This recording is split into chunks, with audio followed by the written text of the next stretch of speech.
not the likes of Cassiopeia.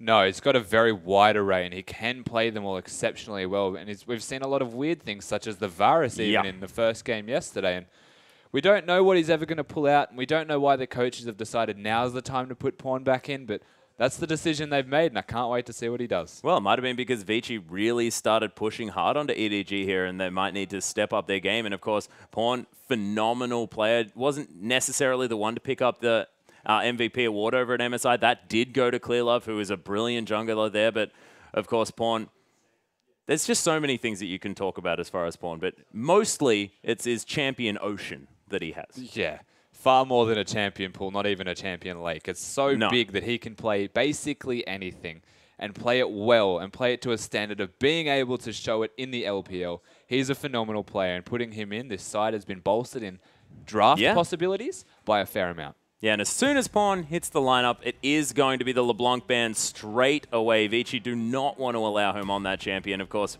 Pawn is just ridiculous in the laning phase, and moving around the map and creating plays is what he's all about. It's just incredible to see. Of course, Rek'Sai going to be banned away here. Dandy not going to be able to first pick that one. And of course, Clearlove did pick up a whole lot of his victories over at MSI. Of course, the most recent time that we saw EDG before their first game here at the LPL is on that Rek'Sai. Rek'Sai a massive pick here for this team. Yeah, you need to get that away as soon as possible. Dandy's played the most games out of every other jungler on that Rek'Sai, so take it off the tables as soon as possible. It doesn't narrow his champ pool by any means. He's very similar to what you would call Pawn as mid laners as Dandy did the jungle. Yeah. But he's getting rid of the strongest champion, much like the LeBlanc ban here, away from Pawn. Yeah, and also Jinx is going to hit the bench. Def not going to be able to play that champion. We'll see whether the Sivir is going to be respond banded here. Banded? Respond banned. Response banned. Response banned, I think is what I meant to say. Yeah, you're exactly right. It's like I knew something went wrong, but apparently both things went wrong. Is Sivir going to be banned is my question for EDG, whether they're going to take that away from Endless, because he has had relative success on that champion. Azir, though, is what it's going to be. Hatong not going to see that champ, and Vici, they have an opportunity to first pick the Sivir if they want to, but Gragas is also there. There's a lot of high-priority picks. Cassiopeia now available with Azir off the table. And Sivir, definitely worth mentioning, has been banned in the first game and has an amazing win-to-loss ratio in the LPL. That was Amazing J did not waste any time. No hesitation whatsoever. Taking it away from carry as well as picking it up for himself with literally zero hesitation. Yeah, and Amazing J and Insec, I believe, were the sort of first people to start playing the Hecarim again, both in the top lane and in the jungle.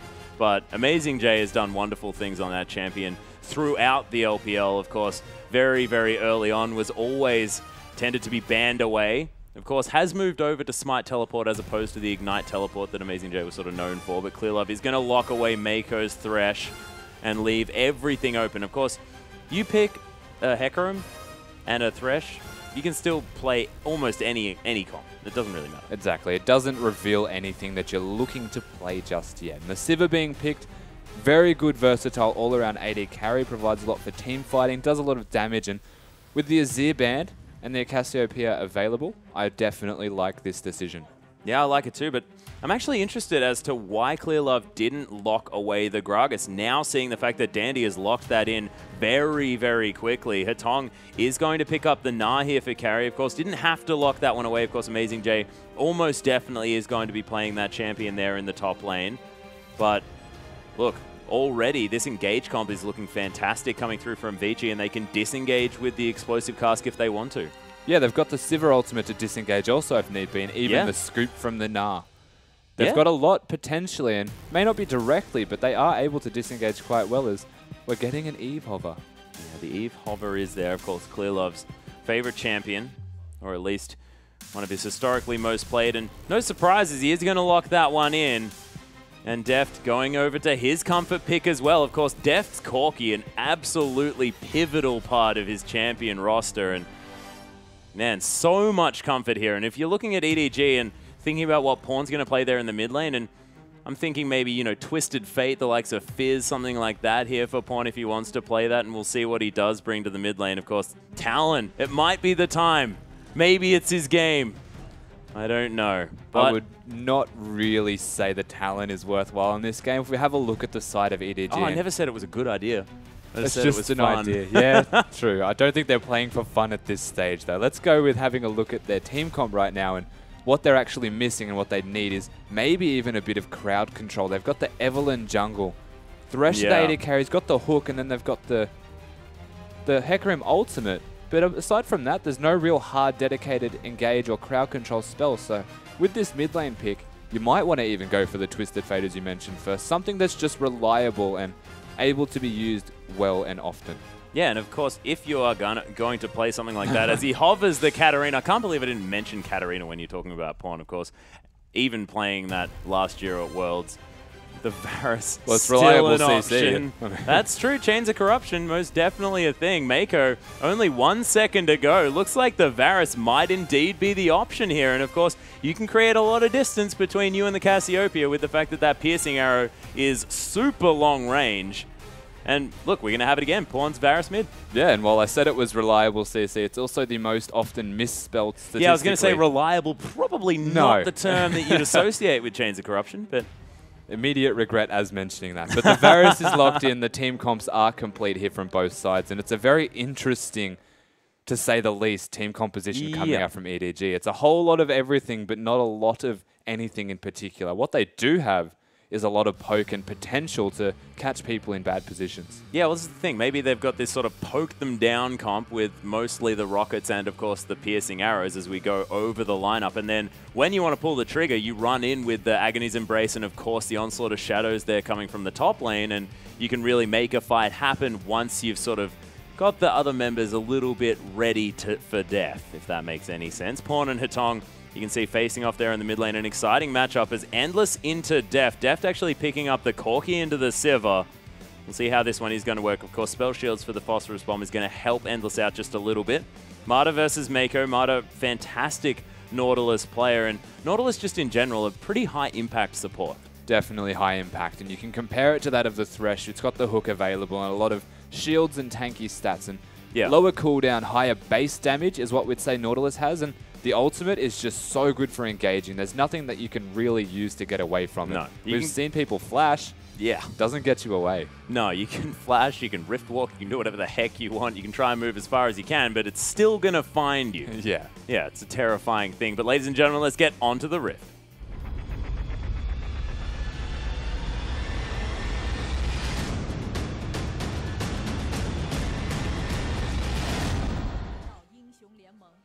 Okay, Clearlove moving out onto the Rift as EDG are taking on Vici Gaming for the final game of the night. We do have a pause. It would not be the LPL without a little bit of a pause, but EDG looking to make this another 2-0 victory, and they've got a lot of comfort here. Of course, Mako's Thresh is fantastic, but I mean, you're looking at Clearlove here on Evelyn, his classic comfort pick. Deft's Corki, of course, is just almost synonymous with Deft. You almost say Deft when people are picking Corki. Yeah. And things like this. Of course, Pawn is on an unorthodox champion in the mid lane. That seems to be his comfort pick. And Amazing Jay's playing Hecarim. There's so much comfort on this lineup. Yeah, there's actually a lot of comfort. And I guess it's weird to say that the Varus mid is a comfort pick, but it's certainly the second time in 4 games. That's true. I think almost the most consistent. No, in 2 games for him, isn't it? Both times that he's played, it has been the Varus mid. Oh, really? Of course. Oh, well, of course. Yeah, because Bamey played the other games. Yeah, so it couldn't be more of a comfort pick, evidently. No, in fact, if we're looking at only this split of the LPL, there is no other choice if you're looking at comfort picks for Pawn in the mid lane. And a 100% win rate on top of that. Yeah, well, 100% play rate, 100% win rate. No worries. My goodness, of course, there is Deft looking very excited about getting into this Vici game. Of course, we haven't had very much time yet. There's not a whole lot to talk about as far as how this game is going to unfold, but Vici looking to try and turn this one around. And we've spoken about EDG at length, but with the Gnar, with the Gragas, and of course Cassiopeia plus the Sivir, the On the Hunt is going to be used to great effect because you're going to be able to get your Nautilus in amongst it. You're going to be able to get the Gnar in amongst it, really start these fights out. And do you think this is what Vici want to be doing? They want to be sort of hard engaging after the level 6 is hit? Definitely. Vici seem to be the kind of side that love to just straight away hard engage and go in and commit all at once. They are an all or nothing style team, and they either win together or they lose together. So this team... Bad boys for life. Yes, bad boys for life. It suits them perfectly. They're going to be able to use that on the hunt. They've got a lot of things to follow it up. The Gragas, the Nautilus, everything just in the face of EDG. Their team comp is very synergetic when it comes to fighting like that. And it's going to be very, very easy, and they're quite capable of doing so. Yeah, and we'll see whether they can get that one to work. And of course, you do have to change your mindset. They're up against Clearlove on the Evelynn at this point. And with a comp like this, is it difficult to deal with an Evelynn, or is it sort of going to work out? Because we haven't seen too much. I guess we've seen sort of Evelynn and Kakao running around on the Evelynn a little bit just recently. But is it going to be difficult for them to move into that style of play with this comp? It's not going to be difficult for them per se, but they do have to adjust the way that they're playing completely. Every time that you play against an Eve, it's a very unique style. And we've seen a lot of pink wards that have to come out early to adjust to having the Eve there. You need to rethink your strategies and rethink where you're placing wards, for example, or invade times, or where you need to be as the opposition jungler. Like, Gragas is going to be safe and healthy, but he needs to be where Eve's going to be able to win a counter gank and make her hurt early when she's weak. Yeah, well, we'll see whether it does come through, as Deft and Mako looking to try and face check this one in. They do put a ward down. Endless just going to put a ward of his own, but Pawn is here to help out clearing that one. And EDG setting up camp. But it is going to be just a defensive fan here for Vici Gaming, and they did get some vision. They know it's only a few members there, although I guess they have no idea where Clearlove is, so it could have been 4 people. Yeah, for all they knew, it could have been basically everyone from EDG. And a small moral victory there going to Pawn, having that first little bit of gold advantage with the 1 CS. And yeah, first CS. No. Also a bit of vision denial. So you can see instantly Sivir could not hang around that spot anymore. The rest of EDG were comfortable even sitting in the tri-bush for a few seconds, and they've actually grouped up as 5 and looking to invade. Yeah, looking to invade, potentially even into a lane swap here as well as Pawn. He's going to move around, possibly get a piercing light over, but Clearlove probably just going to move straight towards that red buff. And Vici Gaming, they're not allowing Clearlove to do anything this game. No, straight away, going into the red buff, even warding the Krugs away from Hecarim if he chose to start those. Too much pressure on the map. And they're gonna enact the lane swap. Vici Gaming are now in the top lane. They're AD carry and support duo. You can see the response right now is Eve hasn't gone to her blue buff. Eve has gone to the opposition red buff. She's in Vici's jungle. She's going to take that away with the Thresh to help. Yeah, and Amazing J actually going to utilize his smite to take away some wolves here as well. So not even in a lane just yet. Of course, the double jungle now moving towards the top side of the map. Amazing J does have to be careful, because if he teleports into the top lane, he's going to die. Yeah, and he needs to be aware of that fact and smartly not teleporting just yet. And based off knowing that they started at the red buff, you wouldn't want to teleport there whatsoever, because that is a death trap waiting to happen. Most definitely not. Clearlove and Amazing J are going to find one another. They have cleared out a whole bunch of the enemy jungle here as well, heading over to their blue buff at this stage as Pawn just shooting off long-range spells at Hetong, and Hetong just getting a little bit annoyed at it. Doesn't quite manage to find the poison there, but this is about how this lane is going to go. It's going to be Hetong trying to get into the face of Pawn, and Pawn just shooting him. Well, as we mentioned in the last matchup, the Azir Cassiopeia, this tends to run in a very similar style. You need to respect Cassiopeia's early game, and you can see how aggressively she's positioning in the face of Pawn to really show him that you need to respect this Cassiopeia, or there is the threat of dying. Yeah, Pawn's been using a lot of his mana on those piercing lights to try and get harass damage off. He's got a huge stack of minions now heading towards this turret. Hetong doing a decent job keeping up in the farm here as well. Of course, Pawn, he's able to kill a few underneath the turret, but Hetong playing this one out very, very well. Hetong definitely had his Wheaties this morning. He's playing well. Yeah, he's showing what it takes to be in the LPL right now. Vici Gaming didn't have the greatest showing in the first 2. They did come up 1-1, but right now, even though they've gone down in game 1 to Edward Gaming, they look exceptional coming into late game and teamfight stages. Their team comp is perfectly suited to that and the way that they're going to play. So far, they're looking okay.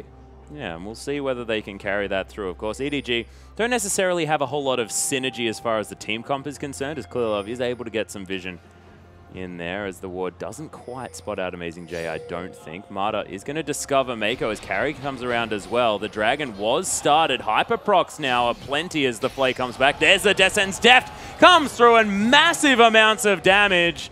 There's EDG. They give first blood over to Clearlove, and they're going to transition into a Dragon as well. And you have to love how the inability to actually spot the Eve placing the ward deep in the Wraith jungle near that bush has allowed them to walk all the way through the river unnoticed and catch someone out of position. Marta, unfortunately, hooking the wall instead of his target, and instantly the rotation, everyone comes there, and Pawn's taken a bit of damage from Dandy apparently. Yeah, Pawn able to answer back in kind, though. You can see there's the piercing light, the piercing arrow, sorry, the last possible one that he's going to be throwing out, just because he doesn't have a whole lot of mana, able to chug through some of these flasks for maybe an extra one. You can see Pawn has pressured Hetong effectively out of this lane, has sacrificed a few bits of CS for it, and Clearlove, he secured the early dragon.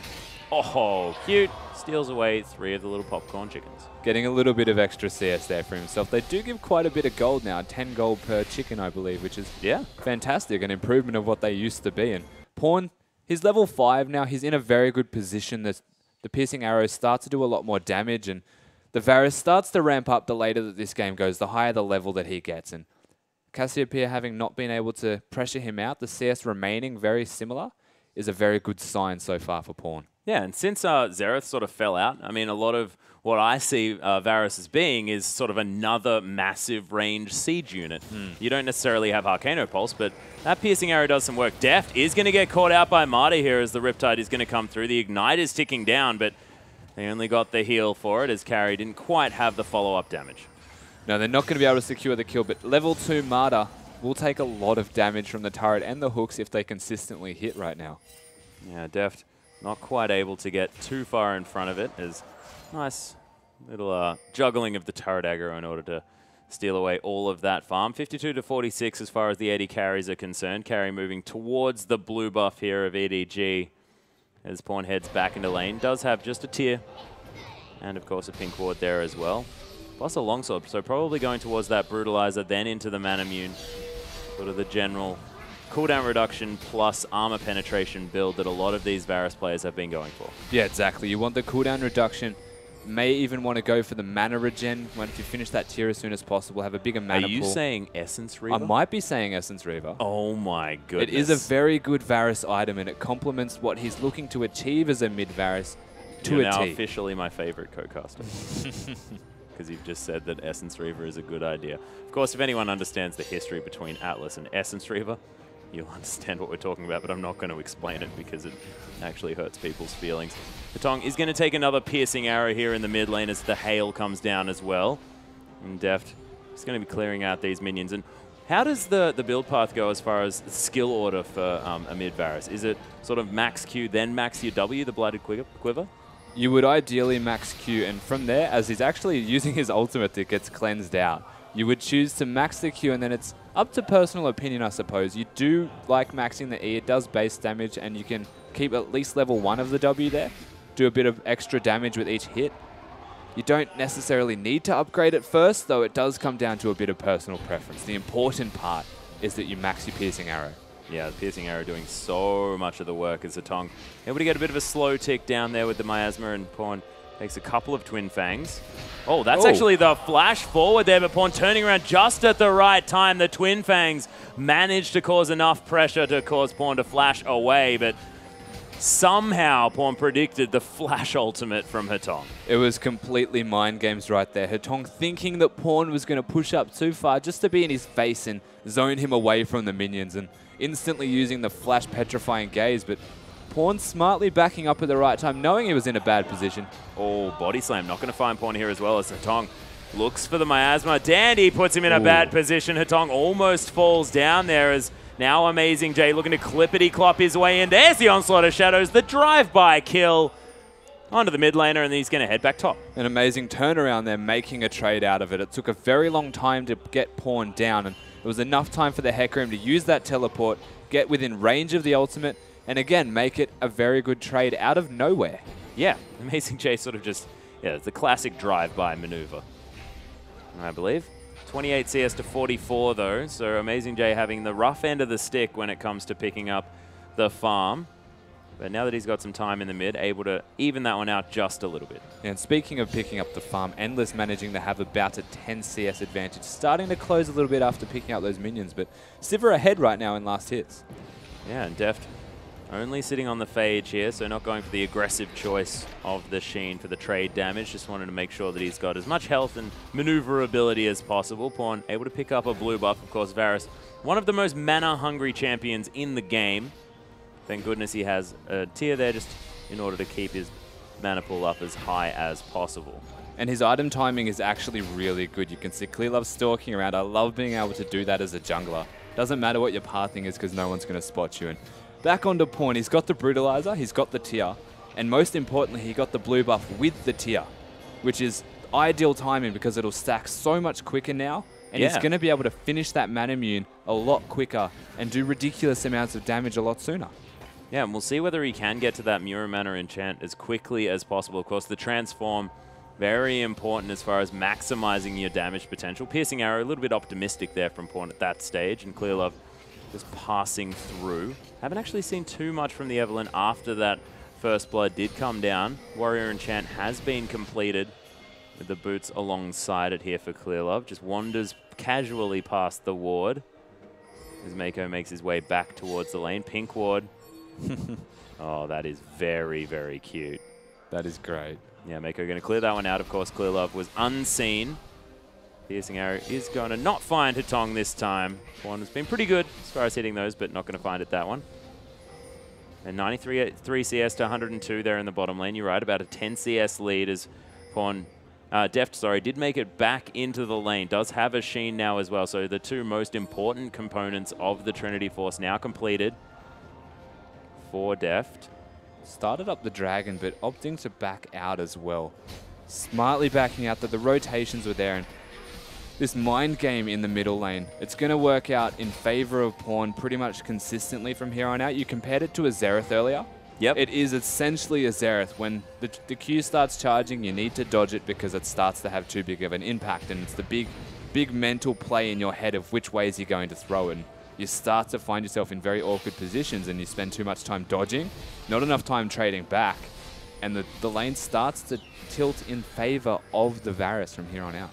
Yeah, and you also can't concentrate on picking up the last hits as well, as Carry has to bounce over that wall.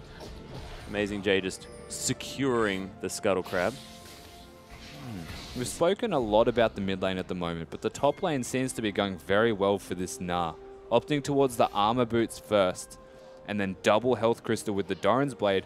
Consistently a decent amount of CS ahead as they're going in on him. Yeah, there's the ultimate from Amazing J. Wants to use the E in order to get them back out of under the turret, but Carry is going to survive this one. Nice use of the poison there from Hatong. Gets a couple of Twin Fangs.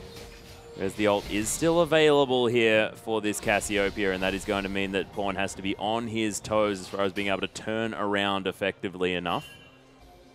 Yeah, but and the nothing cleanse, can come of it yet. The cleanse available too for the Cassiopeia, which is definitely something you need to point out in the 1v1 matchup. We've seen it before in this lane, and every time that the Varus is going to use his ultimate, it's going to be cleansed instantly, and Cassiopeia can stay on your back.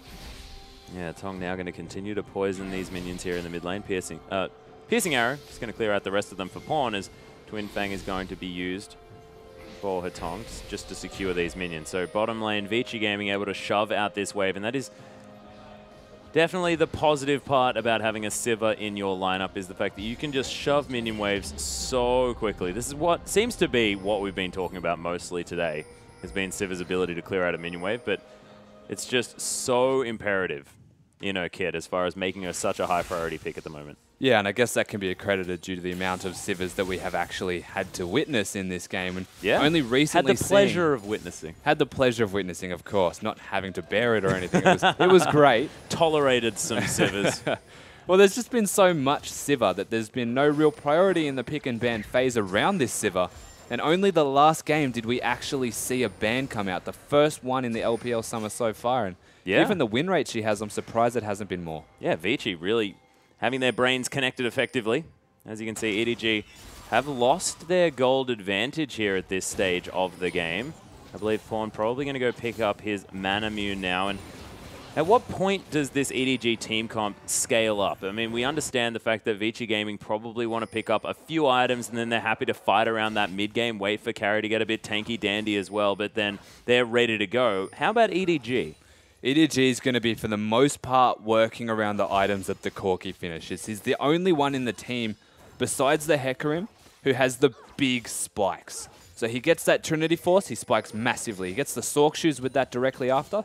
It's a mini spike again. And at these situations, at these times, you can fight quite well as EDG. They've got the Eve with the Sheen at the moment, so nothing massive. Warrior Sheen. I guess it'll be another Trinity Force spike as well. So they're opting into these big spike timings. Yeah. And at 15 minutes into the game, they're not really going to be in a position where they want to fight. Edward Gaming are going to get... I mean, at the moment, they've got a Hecarim, Eve, and Corki. The Varus will be going for a Last Whisper most likely afterwards. They've all got these big timings, and I said they don't spike. I take that back because they're all going to be getting Trinity Forces. Yeah, they're going to try and get the Trinity Forces at relatively similar times, as Mako's going to notice that Vici are starting off this Dragon. Of course, I say starting, it's down to about 1,100 health as Carry finds his way into this fight. Deft is very, very healthy. Chains of Corruption find Martyr here, as well as Piercing Arrow, sorry, trying to do some work. Nice Gnar into the wall. Amazing J goes down very quickly. Clearlove right in amongst this fight. Double kill with the Piercing Arrow, though. Hail to come in at the same time, and Endless, he's in trouble. Pawn just flashes forward. Deft picks up the kill in the end. A triple kill for this Varus coming from the mid lane, and Mako took down Carry. Beautiful fight from EDG. You have to question the teleport positioning right there from Carry. Straight in the face of the AD carry and support duo of EDG and Mako and Death's face, and he just had to jump straight out. The Chains of Corruption came in, hitting the support, but then bouncing to every single member of Vici Gaming's lineup. And that put them all in a bad position. Without the jump available that he just used in carry, it's really difficult for you to hit that Gnar. And after that, the rest of it just started to crumble. The Chains of Corruption was absolutely perfect. Yeah, wonderful stuff from Pawn, making sure that he got everything down that he needed to. The double kill with the Piercing Arrow as well, now that that's leveled up. And let's have a look at it again.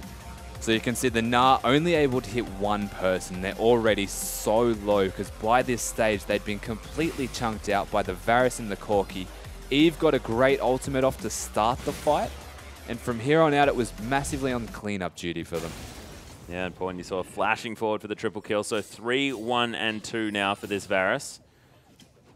And hasn't even been back to base just yet, so more than happy just to sit on these couple of items, scale up that Manamune as best they can. Vici Gaming now understanding the fact that Clearlove has to show himself at some point, but Clearlove is going to notice the fact that he was discovered by that ward, or just not even scared about it. Doesn't even feel the need to clear the ward, I guess. No. I guess that's confidence for you, ladies and gentlemen.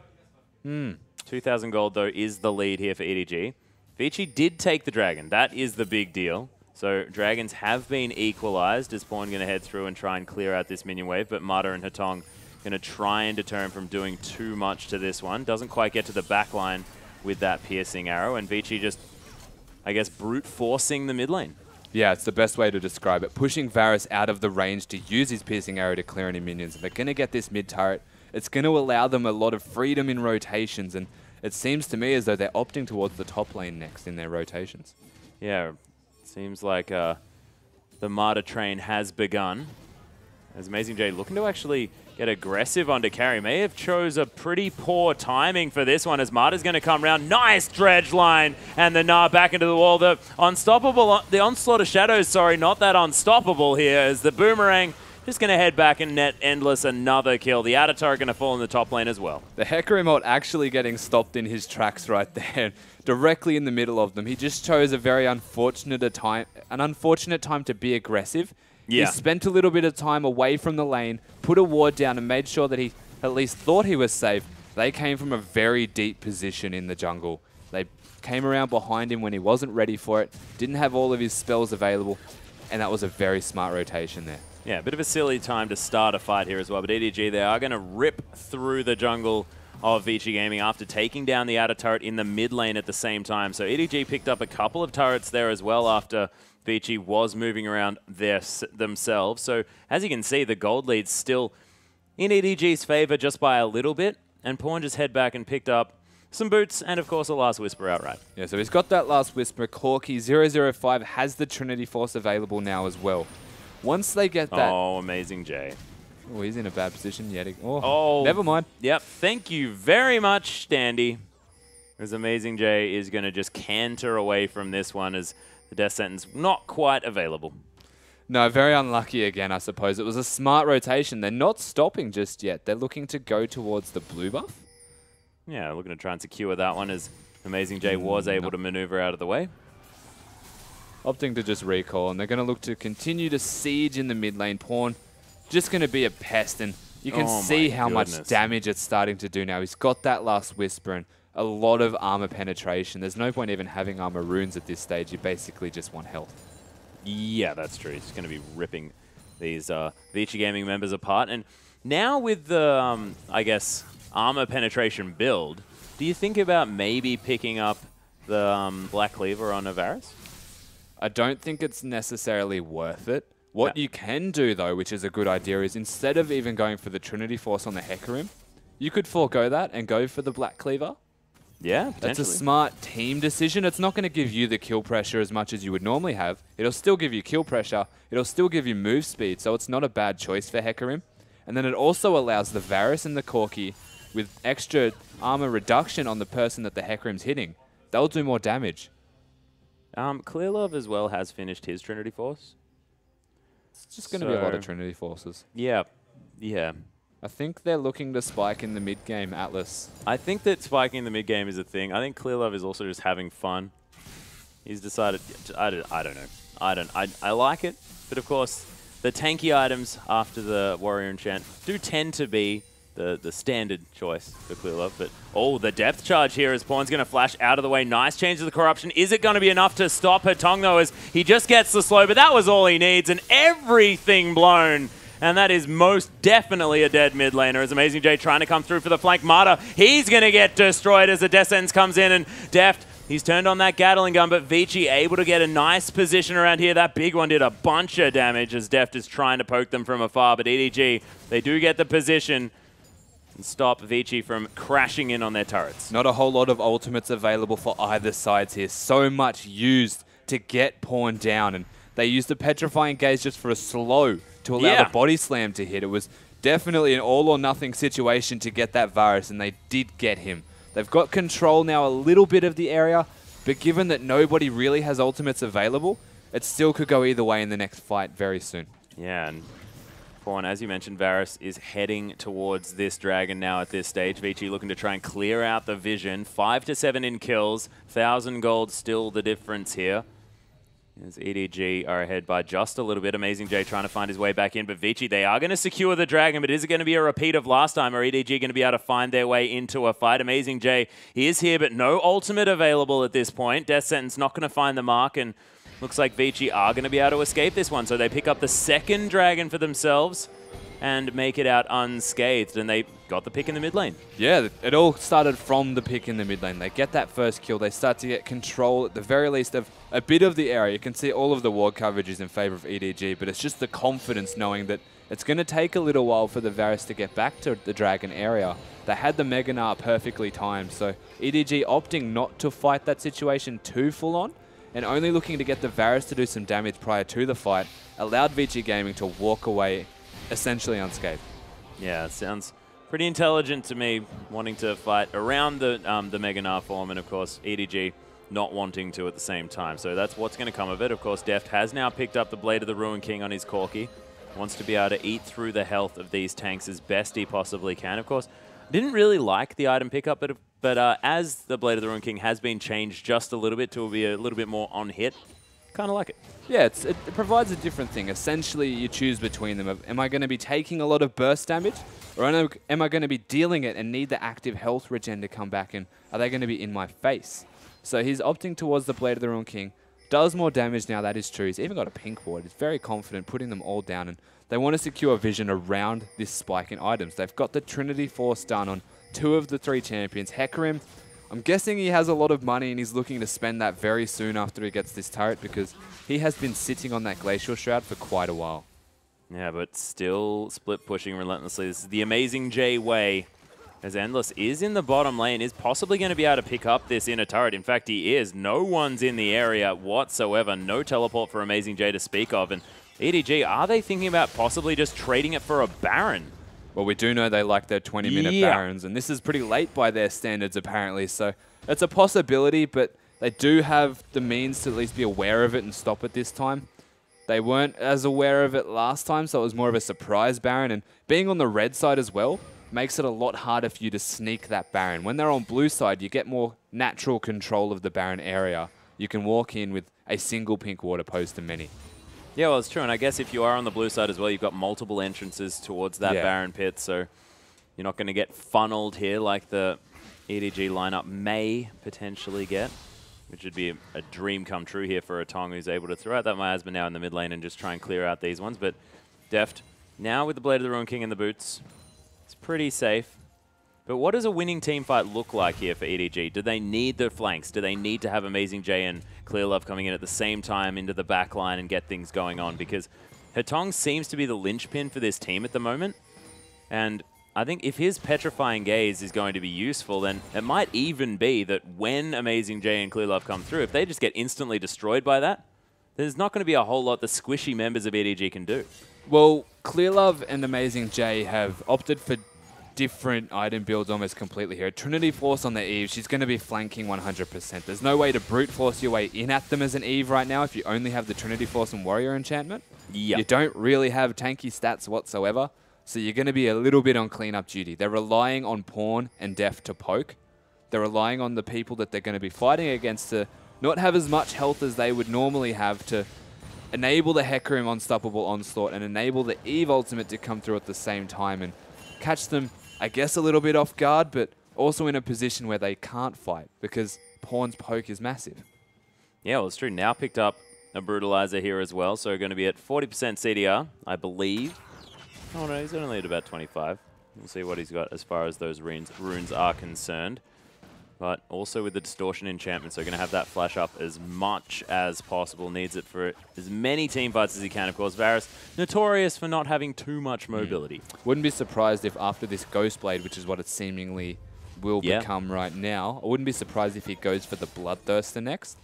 You're not really renowned for using all of the lifesteal that you get, but the Overshield will help against the Cassiopeia, who has a lot of burst right now, actually going for a Revolver. Wow, okay, so Will of the Ancient's going to possibly be the next option here for Hetong, making sure that he can augment what spell vamp he already has. As Teleport's going to come through. Vici, they've started up the Baron. Everyone seems to know that Cassiopeia does a heck of a lot of damage. Agony's Embrace is going to be used. Oh, Clearlove went for the steal, but didn't get there. Flashed for it. Amazing J now says it's his turn to die as he gets melted apart. EDG, they do land the Chains of Corruption. Pawn looking to try and get something going on here as he's turning around, trying to get some DPS through, but it's not over yet. Yeah, Vici looking to try and get out of here. Deft, very aggressive with the two only members of EDG with any sort of tanky statistics. Chasing after them, but Vici just going to Empowered Recall back to base. 2 kills and a Baron. And they're now in the lead as far as the gold, and they're going to be able to pick up more from this. There's a massive wave in the top lane. They've got creeps that they need to pick up there on the bottom side, but Vici now able to siege. Vici in a very good position at the moment, and I do question the Eve pick in this particular instance. They've gone for the Varus and the Corki combo, so they're looking for a lot of poke. They needed another big front line with Amazing J to be able to live, and Amazing J's gone straight for tank. He's foregone any damage items. He's gone straight for that Frozen Heart. The Spectre's Cowl, either a Spirit Visage or Banshee's coming out next. But the Eve has a Trinity Force. Yeah. And you're not really going to be able to tank anything with a Trinity Force. And you're required to tank for your team at the moment. So I do question whether the Eve pick or whether the Eve build, more importantly, was the right decision. You can see that Vici are basically running across them. The second that the front line is dead from EDG, they have to sit back, poke, and try their best not to get caught. Yeah, well, the thing is I guess Clearlove was going for the hero steal and then just died on his own. It wasn't, I guess, the idyllic situation for an Evelyn. So we haven't really seen what a team fight on EDG's terms looks like, but I think you're exactly right. I think that Clearlove was a little bit greedy with that particular build. A lot of fun, and I definitely approve.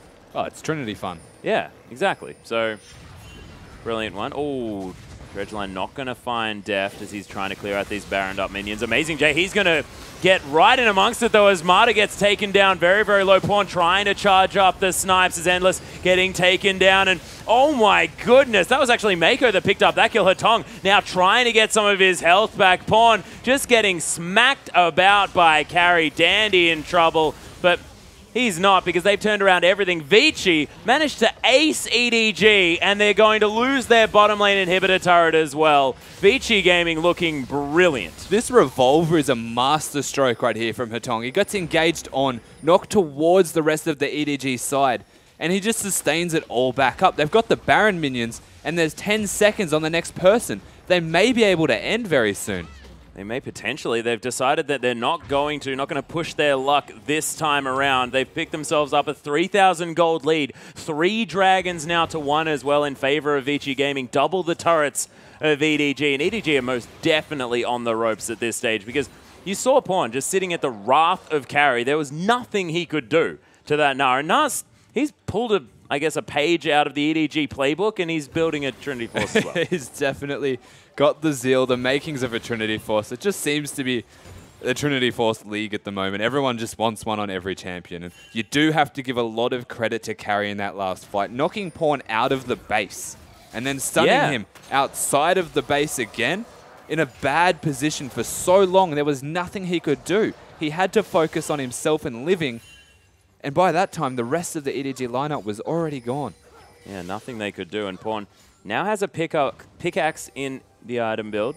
So possibly going towards that Infinity Edge, but maybe even the likes of a more of Malmortius, which I wouldn't mind here if he's going to be facing the Wrath of Hatong. But possibly an Infinity Edge. I like that. As a Talon player, he probably likes the 4th item, Infinity Edge. Mako is going to use his Flay, but he's going to get caught back into the team and dismantled. Man, Vici making short work of this one. As soon as Hatong can deal with a, I guess, CC'd up target, does not last very long. And Mako getting caught out of position once more. Deft trying to throw some poke through, but Baron's worn off. Vici now going to try and use their numbers advantage in this top side. The inner turret is most definitely going to fall, but can they pick up another inhibitor? Vici Gaming seem to be entirely in control at the moment. The one inhibitor down, they've got the top. They find a kill with Siva and Grag Assaults again. Their team comp is perfect around what they want to do, and that is get kills, make a pick, because they're up against a poke comp. All you need is one of them to be dead, and then you find it's so much easier to be able to siege or push, and Clearlove is just poking his head around at the moment. He might want to engage from behind. He's looking for something potentially. Nice spell shield from Endless, but he doesn't have them as often as Pawn has the spell shields. He's getting corralled a little bit. Clearlove looking to try and pick up some form of engage, as the Raptors are going to be attempted here by Dandy. Hatong heading over, picks up the Raptor with some miasma and some noxious blasts. Very nice there from Dandy, foregoing the extra 30 gold that he would have received in order to funnel it into Hatong. 6, 1, and 5 on this Cassiopeia. Massive items as well with that Void Staff and the Rabadon's Death Cap, as well as the Seraph's Embrace, which is completed. Heading back to base now, possibly to finish the Will of the Ancients. Maybe anything else as well. Luden's Echo. I don't know. What's he going to grab? Not entirely sure. We'll see what he decides to pick up, as that is Will of the Ancients. Boring. Would have loved to see a Luden's Echo. Will of the Ancients and a Void Staff out of a Revolver and a Blasting Wand. He already had the Void Staff. Did he? Yeah. Oh, well, my bad. Yeah. He's picked up the Will of the Ancients. It's going to help the Cassiopeia an awful lot. He's doing so much work at the moment. 6, 1, and 5. You have to praise Hatong. I cannot praise him enough right now. In the second game against EDG, getting a pentakill in the first game. Yeah. Absolutely phenomenal amount of work towards allowing his team to, at the very least, be in it in the last game. And now they're ahead. Yeah, and Pawn, he's now picked up the QSS, so it's definitely a good item. The pickaxe sort of sitting there doing nothing now, as Dandy just treating the EDG jungle like his own. This is the first time that we've seen EDG without control of the map for quite some time here in the LPL, but definitely doing a great job of Vici Gaming of really strangling EDG out of their options. 3,000 gold is still the lead here. It seems like Vici probably more than happy to sit back, wait for the next Baron, understand that they have the control of the map at the moment and move forward that way. Vici, have they decided they just want to go for a pick? I'm not entirely sure, as Clearlove is being sneaky. They will most likely look towards this dragon. In fact, they have started up. They've got Cassiopeia, so it's done extremely quickly, and they can afford to, the second that EDG drops their guard. They've got the split pusher carry doing his best Amazing J impersonation right now, trying his hardest to push it into the base, and there's already one turret down in the Nexus, and EDG are in a very bad position to be able to defend that. If they recall, then the Baron's a possibility. Yeah, and Carry has his teleport, but Amazing J doesn't. This is the big deal. So Carry now looking to try and teleport in. He is going to use it right now. The inhibitor has respawned, so Vici now with positional advantage around this Baron buff carry. He's found Pawn. Nice flash over the wall there to avoid any Nars that are going to be coming in, but Mako is going to be forced to flash as well. Nice double piercing arrow damage as Mata is going to try and clear out some vision. Vici still together as a unit, but they're getting chased by the arrow potential of Pawn as EDG trying to make their way around here. And EDG don't like it when you take away their Barons. Baron is their favorite thing in the world. And if you're taking Baron from them, they're going to be upset. The minions actually take down the inhibitor here. EDG going to have to make a move. Yeah, EDG needed to do something a lot sooner there, but they couldn't do it because Vici Gaming were just backing off. I saw the pings going down onto that inhibitor quite a while earlier. And they now, I believe, know, at the very least, that Hecarim is in that base. They can decide to fight, they can decide to do Baron, they can rotate to Dragon. It's entirely in their hands. They've opted for the Baron, and watch how fast this Cassiopeia takes it down. Yeah, Hetong is just ripping through this one. The piercing arrow is going to come through there. Nice damage from the poke of EDG. Cass has no ult now. Yeah, did she just use the... Yeah. I didn't see the Petrifying Gaze there at all. As Clearlove, he's going to tank this one up now. Nice change of corruption. Mata is tanking that one completely. Amazing J finds his way into the fight. Immediately destroys Hetong as EDG. They're still losing a whole lot of health here as Pawn. He's decimating the Vici Gaming lineup almost by himself there in the backline. Clearlove dies as an afterthought as a triple kill comes in for carry. He's super low though as EDG. They're trying to clean up Deft. He's got a big amount of damage. He's trying to kill some Raptors now at this stage. So the Trixie Dandy is possibly going to survive, but that is a team fight victory here for EDG. But what was Endless doing? He's now taking a dragon. He's always got something to do. Hot fingers wanting to do as much as possible for his team. And though it was lost, he left the fight quite early, acknowledging that it was down, and straight away taking that dragon, and Deft coming around throwing rockets, realizing that the dragon's not there just yet. But that fight... It's a little bit awkward that Hetong accidentally used his ultimate backwards, not even on the Baron. Oh my goodness. He misclicked the ultimate. And that was almost the entire reason, I believe, as to why that fight ended up becoming in favor of EDG. It was 2 for 3, and they weren't necessarily on high health at the end of the fight either. Vici now looking to just do the same thing again, sorry. They've still got control because the bottom inhibitor's down. It's the ideal inhibitor to do a Baron as well because it's on the opposite side of the map.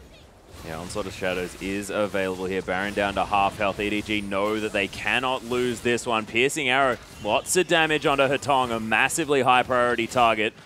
And now across the members of the team, and Deft and Pawn, they've got so much poke available to them that Look at the top blue dots. Yeah, well, this is the thing. The fact that the minion wave control is in such favor of Vici Gaming means that they now just move forward and they just probably take down the Nexus, which is now almost entirely exposed. The minions just took down the turret by themselves. The top blue dots are getting that top turret. It may go down without Hecarim being able to stop it. It's getting very low. Oh, he's trying to tank them up. You can see piercing arrows again coming over the team. EDG, are they just going to wait for this one? The Baron is taken by Hetong, and Mako found himself caught out. Pawn gets gnawed into the wall and destroyed. Clearlove is probably going to die. He's not the tanky Evelyn that we're used to seeing as Deft. He's going to get stunned against the wall for almost what looks like forever. Nice use of heal. Phosphorus Bomb gets him a consolation kill, but EDG have been aced. They only lose Dandy, and Vici Gaming are going to pick up the second game, and once again, Vici split. They lose the first game, win the second, and doesn't matter who they're against by the looks of things.